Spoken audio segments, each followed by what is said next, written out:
Welcome to Moonbeaming, a podcast about creativity, magic, tarot, lunar living, and more.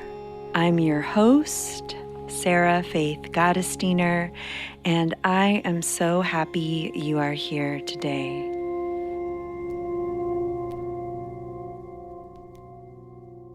Hello, everyone, and welcome to Moonbeaming. I am Sarah Faith Gottesdiener.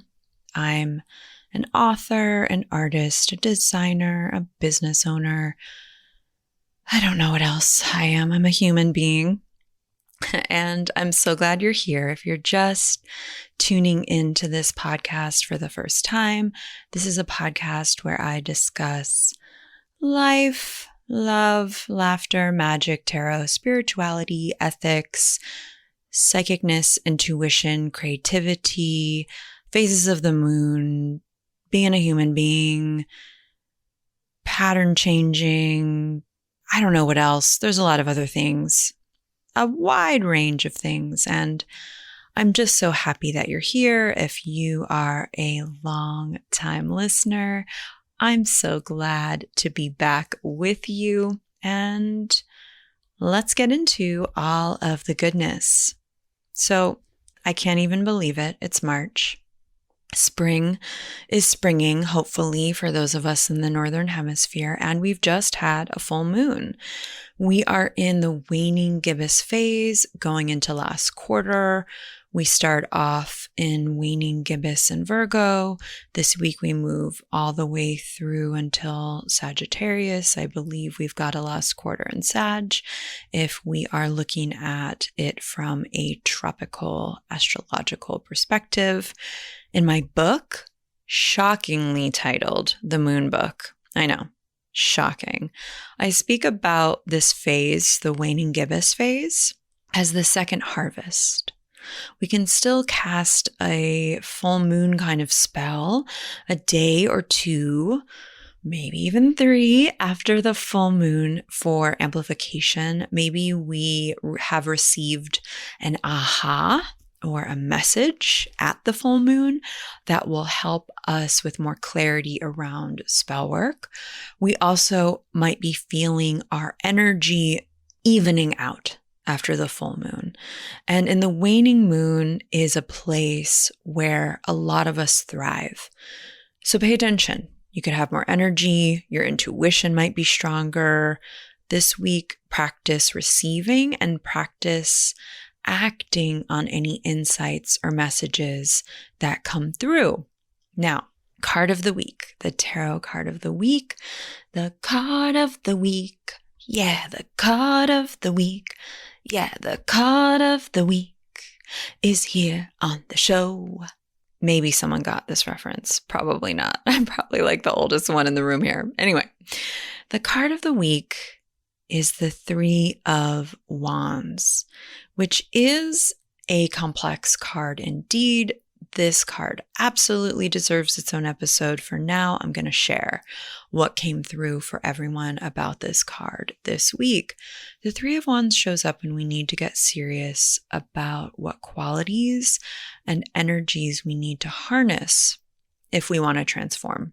It's the tarot giving us a heads up to go for it, to focus your gaze on different horizons.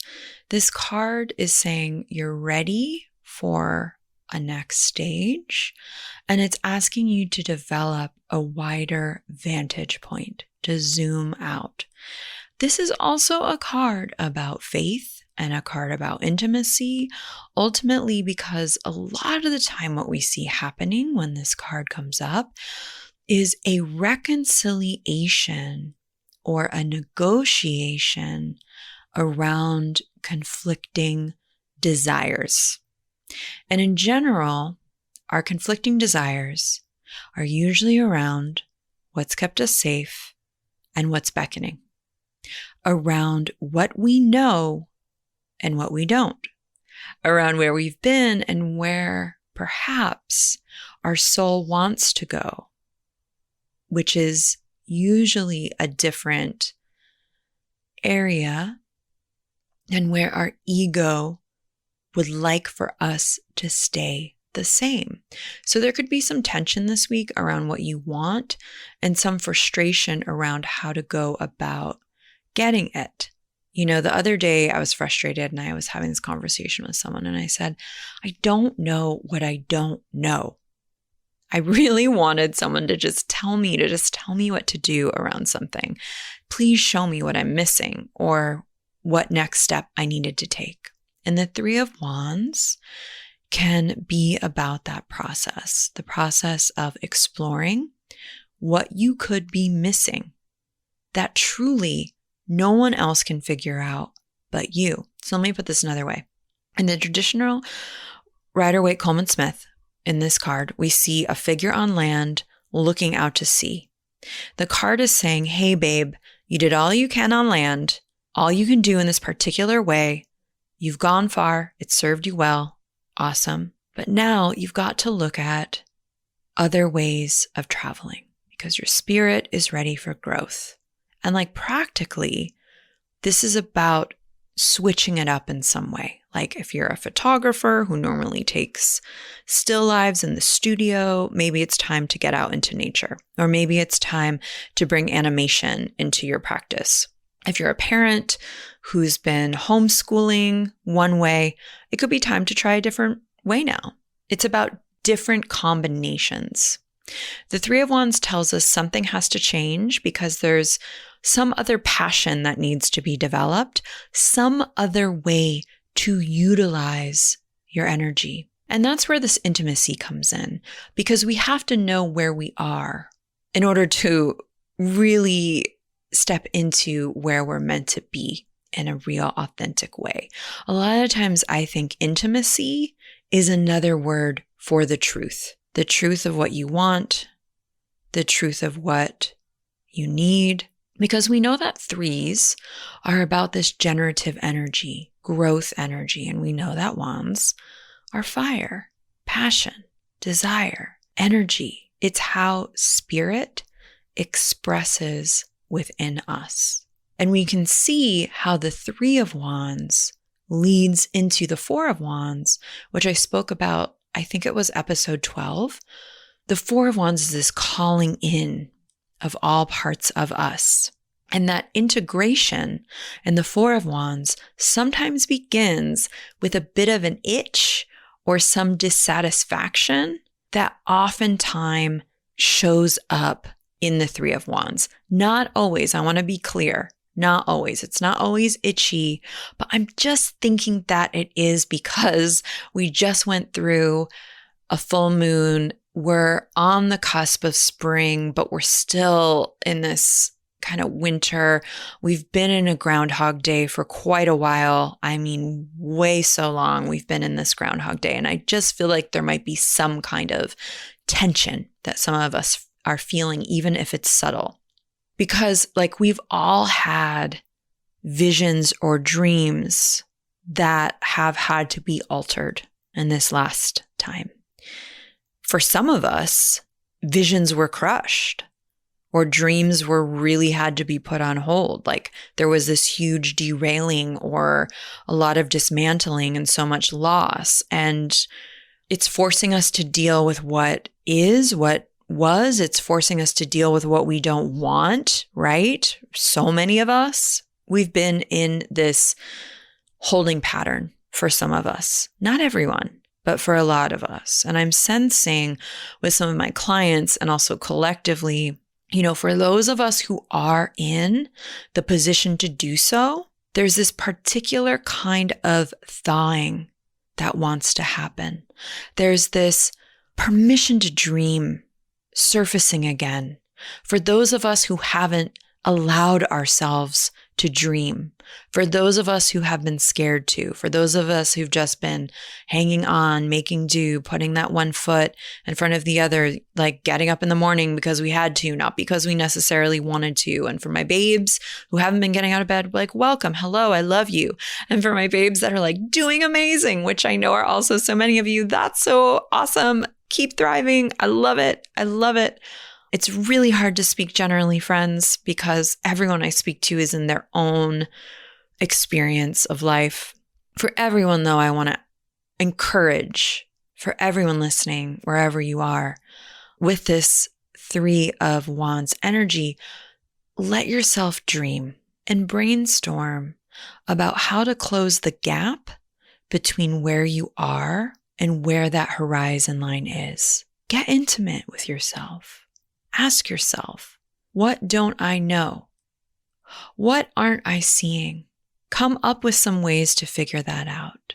A little suggestion is, one way to figure it out is to honor where you've been, what you've learned. Archiving always is this great, looking back is always this great way of catching up with yourself and settling into the present moment. And another way to figure that out, and yes, of course, I'm quoting Oprah, is to ask yourself, what do I know for sure? And what unknown interest, spark, or realm do I feel ready to explore?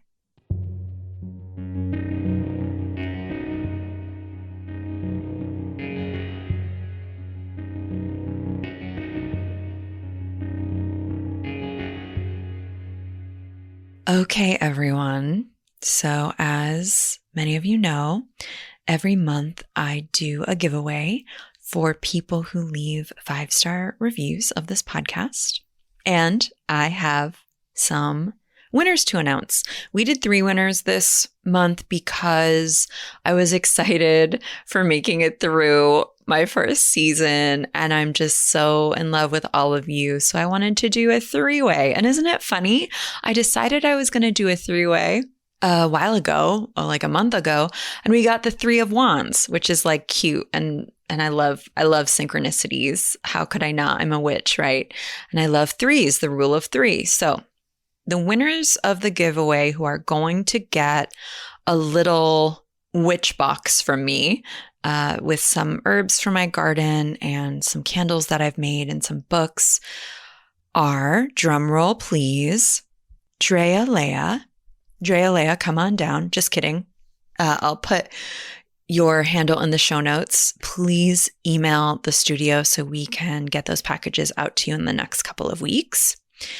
The second giveaway winner is KaitlanKatie.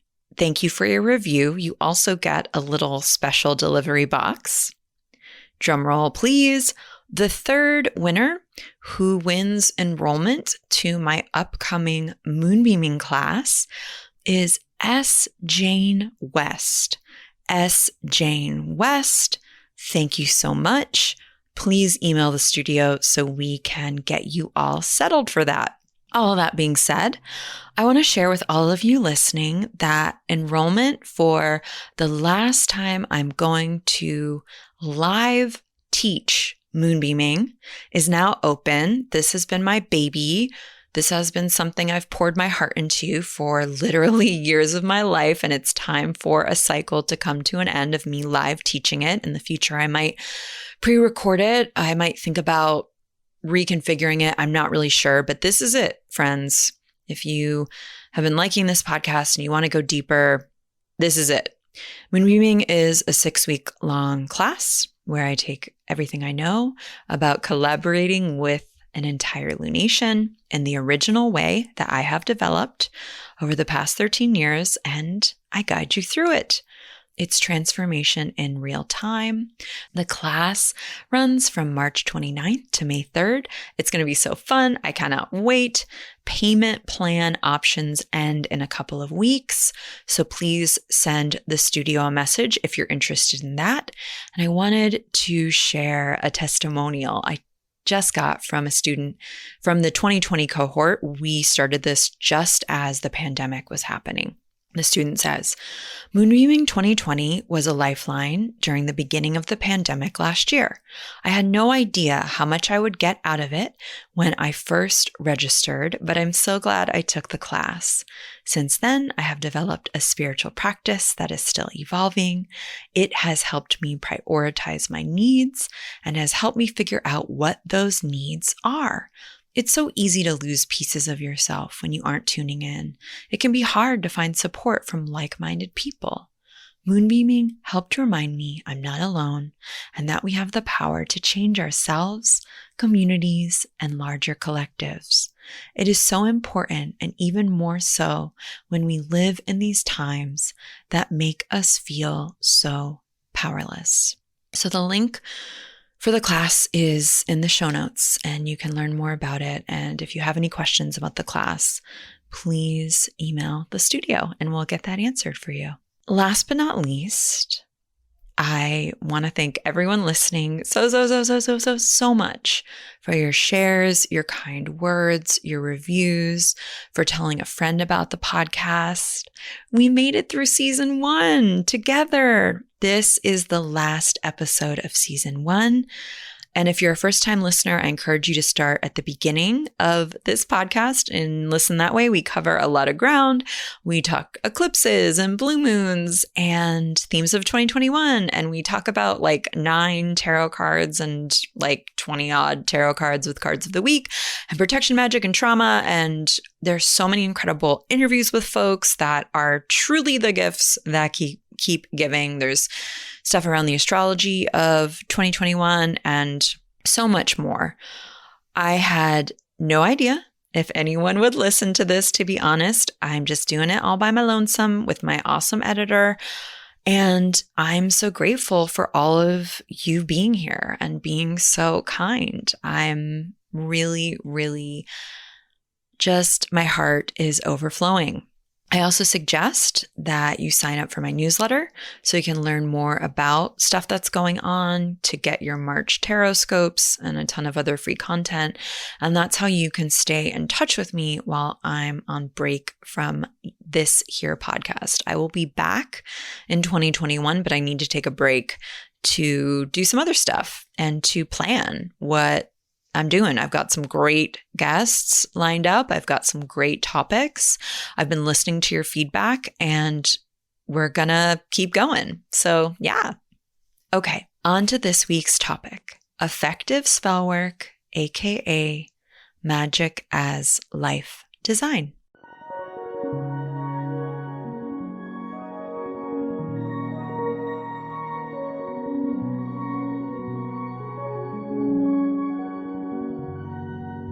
I realized it's been a while since I talked about magic or spell work in depth on this here cast, so I wanted to chat more about some aspects of spell work I don't see addressed too often. Of course, all of this could be discussed elsewhere, but considering I am a moderate hermit, I haven't heard folks talking about some of the stuff I'm going to address here. And if you've taken some of my classes before, you've probably heard me discuss some of this. And if you've read my book, you've probably heard me discuss some of this. But I wanted to address magic as life design and some questions and reflections to dig into before spell work. So again, if you're familiar with my work, you know that a belief I hold is that magic is a transformational process, meaning we ourselves transform as a result of magic, of casting spells. Casting spells, living magically, ritual, it changes you. And we have to be ready and willing for that to happen in unknown ways. We have to be willing to be changed into some different form that we can't always know.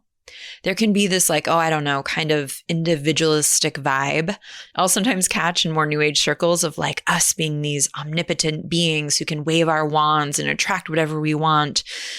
And I would say that humans have unlimited potential and abilities, 100%. And also, magic is a relationship. Magic is a web. We're connected to spirit or the elements or who or what we are summoning or invoking or collaborating with. And just like when we're in relationships with others, with friends, with lovers, with family, we aren't unchanged by our exchange in a magical practice. It influences us just as we influence the world, just as we choose our desires and move forward with our magical practice. And so we do have to think carefully about how we're transforming, how open we are to transformation or growth or healing. And for some of us, that can be scary. In the episode with Kiki and Ilvamara, we spoke about this a bit, this like intimacy and healing possibilities inherent in both art and magic. So I wanted to put out for everyone listening some questions, some things to consider in our magical practices. The first question I would ask is, am I willing to transform? There's usually a sacrifice involved in a magical working, and it's a sacrifice of some part of you that isn't serving you anymore. A belief, a behavior, some kind of attachment. Sacrifice literally means holy. I write about this in my book. And magic, in my opinion, sacrifice isn't suffering. Let's wipe that correlation. Sacrifice is a willingness to alchemize energy. The next thing we have to look at before we cast a spell is our intention. We have to interrogate it. What do you want? Whatever it is you want. Where is that coming from? What part of you? What do you think it will fix? What do you have to try first? Maybe outside of a spell. What steps in our own life do we have to take to facilitate transformation or to get closer to that desire? Sometimes Sarah's going off-roading. Sometimes I do this. I'm like, I just had this thought because I was thinking about desire. Sometimes I think people are afraid of witches because witchcraft asks us to clarify our desires, get intimate with our desires. Again, I'm totally going off-road here, but I think about the devil card in the tarot and how I'll definitely do an episode on the devil card, so bear with me here. But how on the devil card, it's this illustration of being trapped, maybe being controlled, maybe by our desires or our impulses.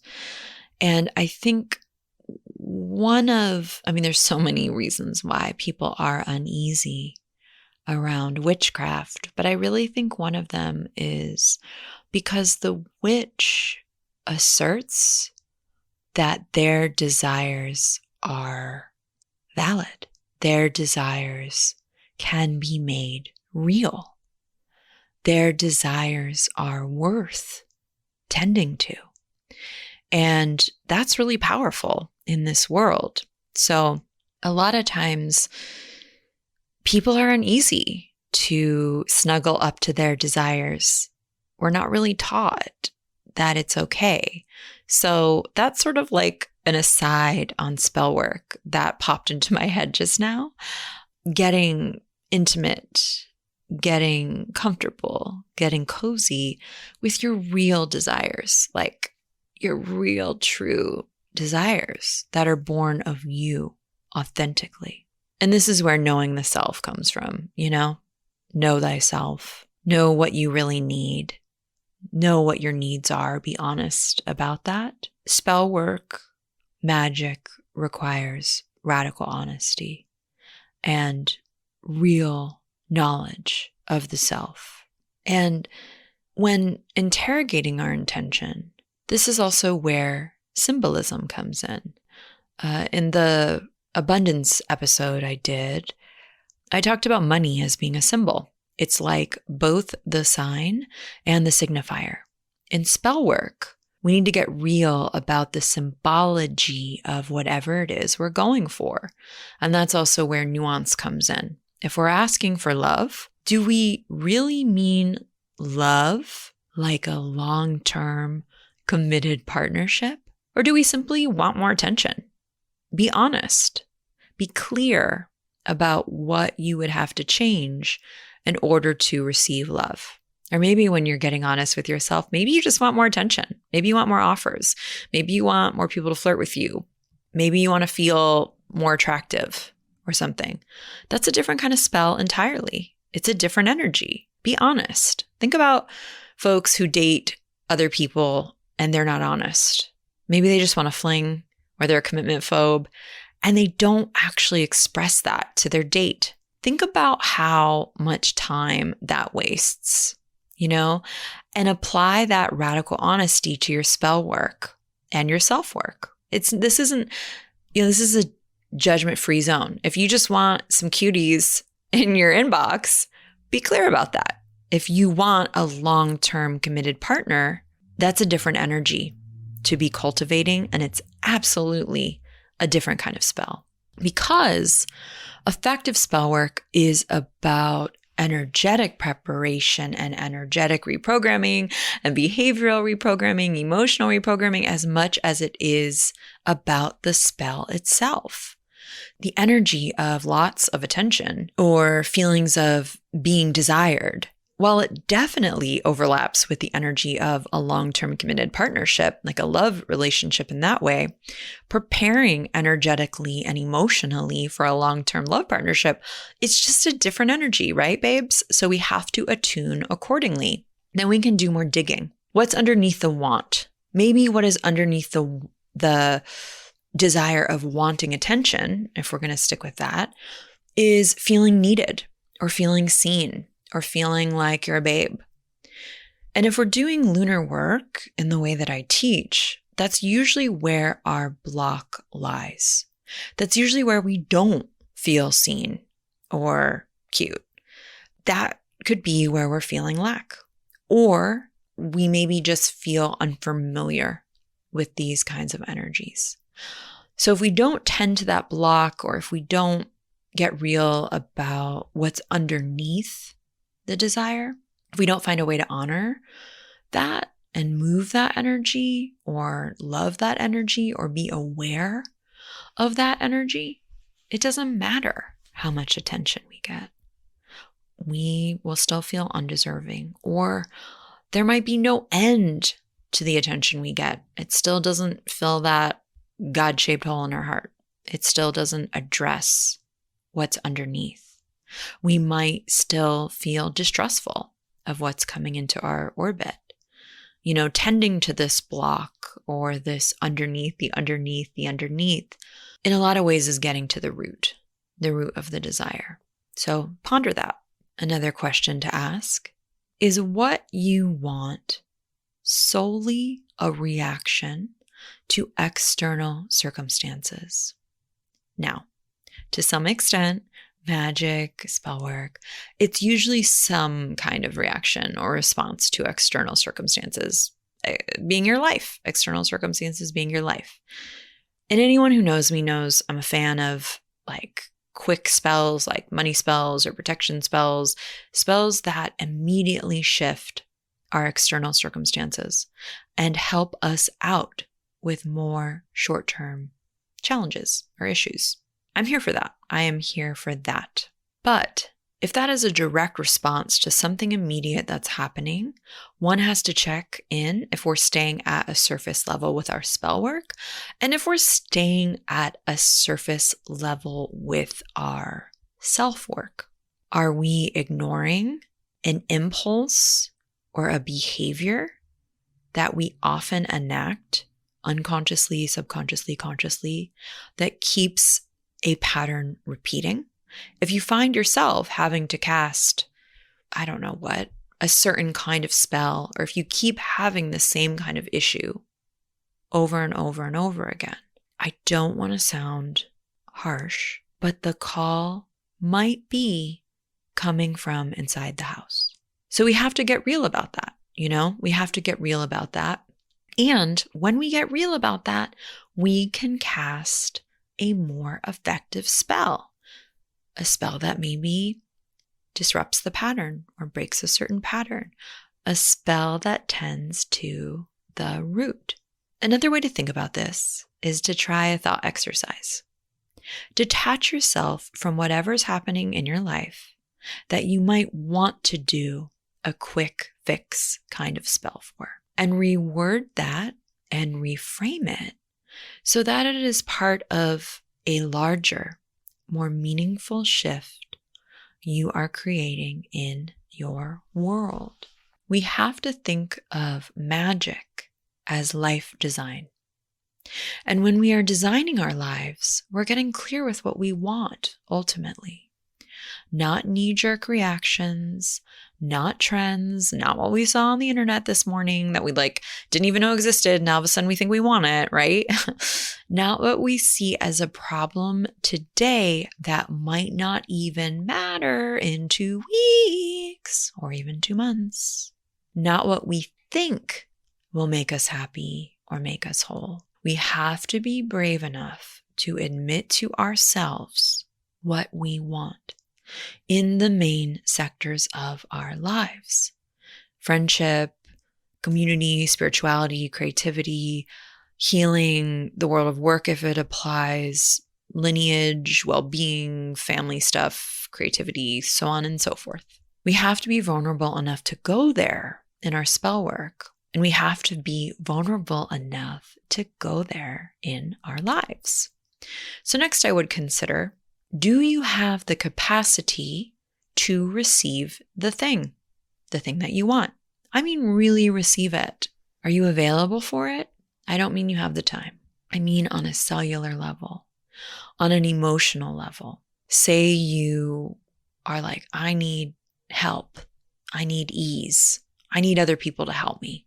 I can't do this on my own anymore. Well, take a step back.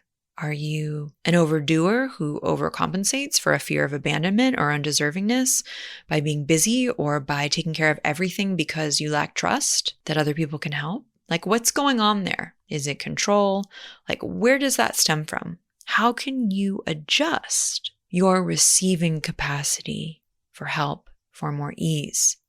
And so would it be smarter to cast a spell for what's underneath that ask? Again, would it be more effective to cast a spell for ease in receiving and then practicing that in your daily life? Energetically, what would that feel like to trust that others want to help you, that the universe wants to help you? What would that feel like? How would you behave? How would you act? And then you bring that into your life after the spell. Would part of your magical practice begin changing your energetic field for a larger capacity to receive without guilt or transaction, to ask without feeling like you then owe someone later, and on and on and on? We could really get deep. There could be ancestral stuff. There could be some beliefs we have to look at around being deserving, and so on and so on and so forth. This reflection, this getting to the root, getting into digging our hands into the soil of our desire, gives us more options to make a lot of effective life design decisions. If we change certain patterns in the underneath, if we are particular and careful about our desires, if we acknowledge where we need to surrender or do some healing work around whoa, talk about cooking with gas, babes. Yeah. And that's why in my class and in my teachings, we'll go there. We go there with the subconscious. We go there with shadow and the blocks. We examine all aspects, 360, of a goal or a desire. And obviously, we go there in a trauma-informed way, which for me, personally, it means going slower with more gentleness. It means being in dialogue, in understanding and acceptance with where we are now, without judgment, and really acknowledging what is within our window of tolerance. And also asking, how can we widen our window of tolerance? How can we receive a little bit more and then a little bit more?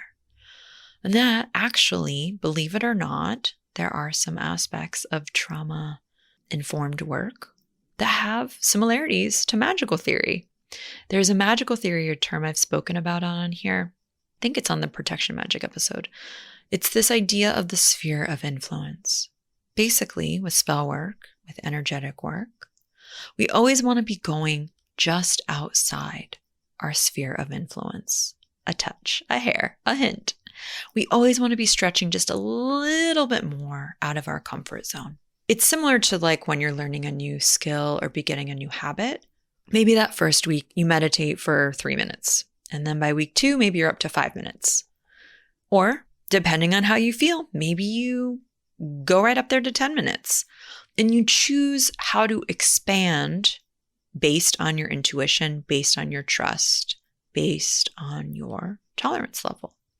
And of course, now that I'm thinking about it, trust, which is a baseline of a magical practice, also overlaps with healing from trauma because one of the, I believe, this is just, I'm not a therapist, by the way. I'm just doing my own healing work, just like all of you. One of the key components of healing from trauma is recovering a sense of self-trust. Over time, we begin trusting ourselves, trusting that we're safe in our own bodies. We begin to trust our intuition more, and we begin to gain the tools to manage or diminish or to heal from the symptoms of our trauma. We become aware enough of the coping mechanisms that we learn to survive that may not be serving us, and we address those. And we trust ourselves enough to make decisions and to choose and to try something different. We trust ourselves enough to choose more loving or more healthy ways of being with ourselves or with taking action.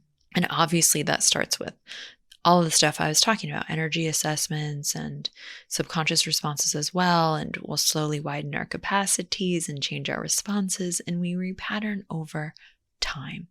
And spell work can help us with all of this. The other question you can ask yourself before casting a spell: am I in the position to be it?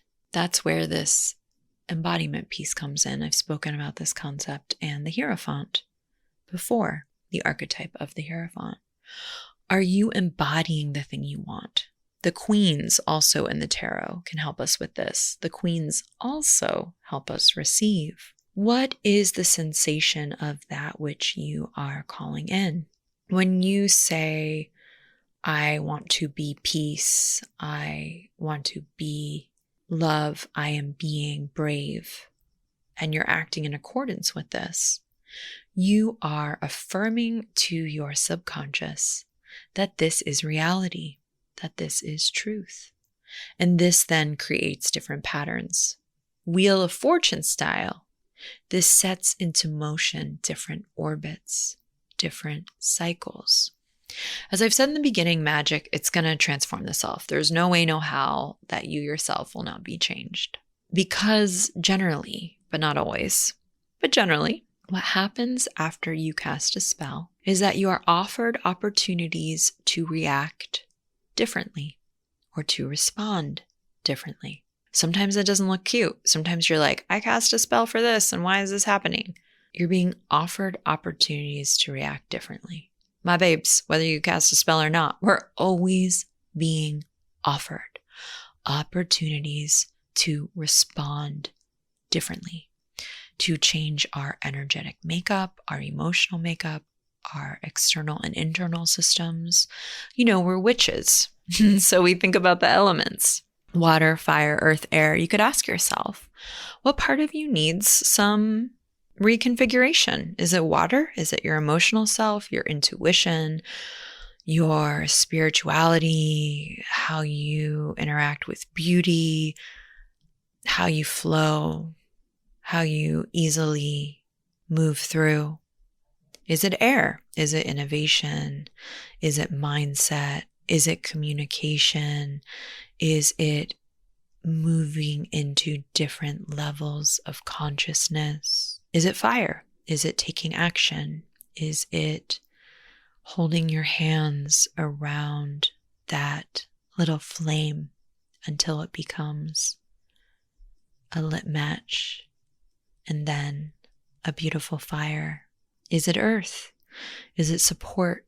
Is it trust? Is it changed behaviors? Is it changed habits? And so on and so forth. And that's Hierophant work as well. Hello, 5, the pentacle. You look at the 5s in the tarot, and we often see the shadow, the wound, the conflict, that which needs to be addressed, that which spirit can help us with. You know, here I go. Wouldn't be an episode. I'm going off road again. This just occurred to me. You know, there's this relationship between the Hierophant and the 5s. I've spoken about it in my planner in my workshop, I think, but it's that spirit or a spiritual practice or a magical practice can help us tend to those fives, those wounds, those inner conflicts, or those outer conflicts, or those hard places, those hard spaces, those patterns that just keep coming up again that cause us pain and suffering, because we see that highlighted in the minor arcana fives.